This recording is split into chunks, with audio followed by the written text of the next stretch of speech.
Good afternoon, all. What a pleasure and honor for me to be with you today.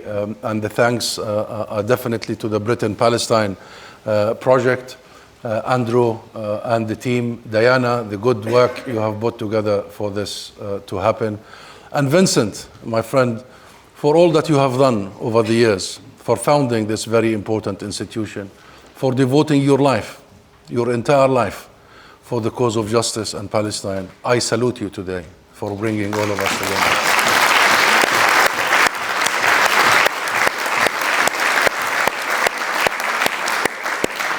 And of course, I am very privileged to be among a list of speakers that they make them know better nowadays, and they can be, and they are the best voices for Palestine. And the list is long, and I'm touched to see so many. But number one is my neighbor in Gaza, Mr. Raji Surani, who has been the voice of Gaza and the voice of Palestine for years and decades. And we are so touched to see him here. Dr.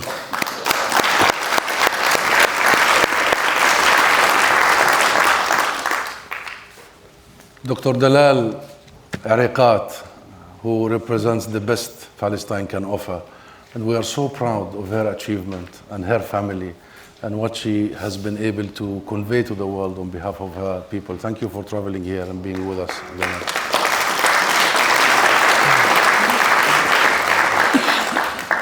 And I'm really sorry, Victor, you are a local here, but we are also proud of Victor Katta. And the list of speakers here is a long list of very impressive experts, specialists, lawyers, human rights specialists. So let me get to it. We live in difficult times. Those are very difficult times. On the one hand, in Palestine, and as you said, Andrew, Gaza is going through what humanity has been describing as the worst chapter of human history. To normalize the mass murder of children, more than 15,000, not to mention the orphans, the unaccompanied, those who are still under rubble, the amputees. Gaza now is home to the biggest cohort of children amputees on earth. Not to mention the normalization of the use of food, starvation, mass starvation of the entire population, in real time in front of the eyes of the world. And you all know what is happening in Gaza. We have called it from day one a genocide, and it is a genocide, without playing with words. It is targeting a group of people for who they are. And it is the use of food, water, medicine, what have you, for the purpose of and the goal of extermination, annihilation of that group. There is no other term to describe what is happening in Gaza except genocide. We leave it to the experts, but once the International Court of Justice, that is the highest world court, says already in January last year, that's a year and 4 months, 5 months, that the case brought by South Africa against Israel for the crime of genocide is plausible and has placed Israel officially on trial for genocide. In my opinion, the conversation should have been over. But still, we see many politicians trying to cover up for this particular, the crime of all crimes. Because, and what you said, Andrew, is very important. What is happening in the West Bank is not less significant, existential. And I was in the West Bank recently, and what I saw was, even to a person like myself who lived in the West Bank for many, many years. We can't hear you. Before. Sorry. Okay, there is an issue with the mic. I don't understand what is exactly the issue. Should I speak closer like this?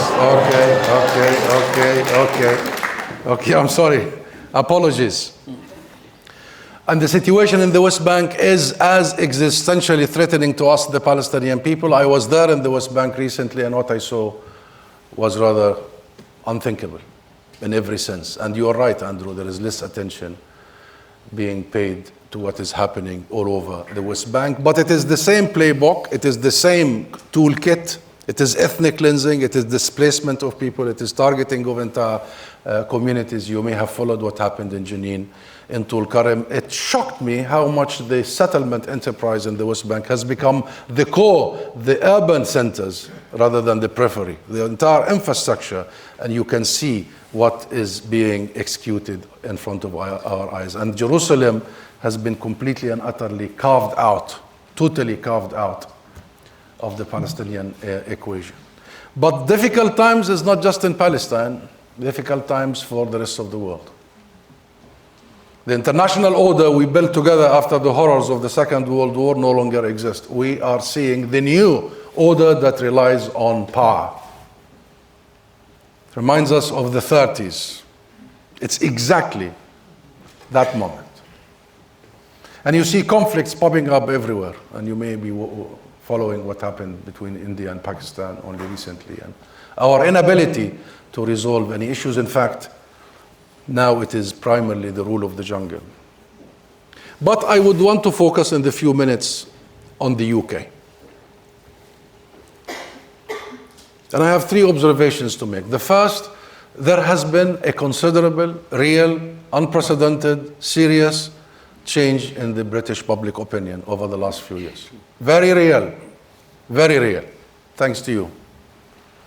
And thanks to generations of real work. But unfortunately, also thanks to the blood of our children, of our people.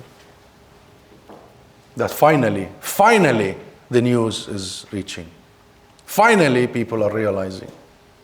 But the change in the public opinion is very real, that you have seen London has become the epicenter of global solidarity with Palestine. To have a march in one day in the city of London of 1 million Britons, that is historic. Historic. But it continued. This is not just the largest, but the largest and the longest solidarity movement in the UK in recent history. The second observation, this has started rebelling, factoring, affecting the political arena. We've seen that in the last elections, and we've seen that in the parliament. There's a new parliament, there is a lot of support, serious, organized support, and whenever you go to the parliament, whenever there is a question time, I'm sure all of you are following the both numbers and intensity of pressure on the third observation, which is still, it did not reach fully the official/government side that we need to work towards. There has been some steps taken by the current government, the Labour government. Number one is calling for a ceasefire, having failed to do so at the beginning, so that's your first action. Number two, supporting UNRWA under all the attacks. Number three, removing the previous intervention at the ICC and declaring that they respect the independence of the ICC. Number four, announcing the suspension of some arms sales to Israel, and they said that those are the ones that are used in offensive mode in Gaza. Number five, imposing some sanctions on the settlements and the organizations that support settlements. And you may have followed last week, we have received the Palestinian Prime Minister here, and some ministerial delegation met the British Prime Minister. We signed a memorandum of understanding. I invite all of you to read it, please. It's online. The government here published it. And the first side of that, the first item of that memorandum of understanding is the UK commitment to international law, to multilateralism, to international judicial system. Now, all of these items, the UK has been half committed, and there is a lot to be done. And I want to end by talking about one item that I'm sure much of the work is going to be towards it, which is the recognition of the State of Palestine. If you allow me 1 minute, please. This is the key point. The recognition of the State of Palestine, number one, is a right, not a gift. And it is separate of any other consideration. This is an inalienable right of the Palestinian people. We should not discuss with it anything else, and it's long overdue. Number two, we must remove the last 30 years of a veto power that Israel enjoyed over Palestinian statehood. Israel has got nothing to do with the world's recognition of a State of Palestine. And the whole idea that we should recognize within a peace process means that Israel has the ultimate veto power. We must remove that. Number three, it is a historic step by the UK for the reasons that the Balfour project started by the name of the Balfour project. This is not any other recognition. This is Britain. This is the UK. And I don't have time to go through history. But the Balfour Declaration canceled the Palestinian people. And therefore, a recognition by Britain is the uncancellation of the Palestinian people. It is very significant. And lastly, nobody thinks that recognition will just bring about everything and we will realize a final resolution. Recognition is a first step. It's a first step, but it is a fundamental first step. Without it, we cannot go to the next steps. And the next steps must be garnering sufficient British and international support to end the occupation. These are the two requirements for the two-state solution. Not a peace process, not negotiating freedom out of occupation. The first is recognition, the second is ending occupation. To end occupation, we need to enforce international law at full. Number one, we need a full arms embargo, And we are in discussion with the government about that. And there is a lot of pressure in that direction. Number two, we need a full sanctions on the ecosystem of the settlements and the state that sponsors these settlements. Number three, we do need the full commitment of the UK in the side of accountability. Not just the ICC, but the ICJ. While we were signing that memorandum of understanding, the UK ambassador to the ICJ, the representative at the ICJ, objected to the process of deliberating at the ICJ, the humanitarian, the last week, and the UNRWA situation. And so while we commit to internationalism, still there are points that we need to make sure that the government here adheres to and helps with us. We have June coming. You are all aware about the French-Saudi initiative. We believe this is a very important opportunity. We're working with our friends here to try and make sure that the UK leads, not follows, and that the UK becomes part of the solution, given the history, and that at this moment it will carry the recognition of the United Kingdom to the State of Palestine. We are not there yet.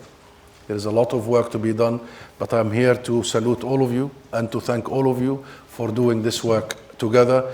They want us to believe that we are still far behind, but I assure you, as far as the UK is concerned, as far as the public opinion, as far as your work and the work of many organizations, we are almost there in all these items. It's just the last push. So keep going. Shukran jazilan. Thank you very much.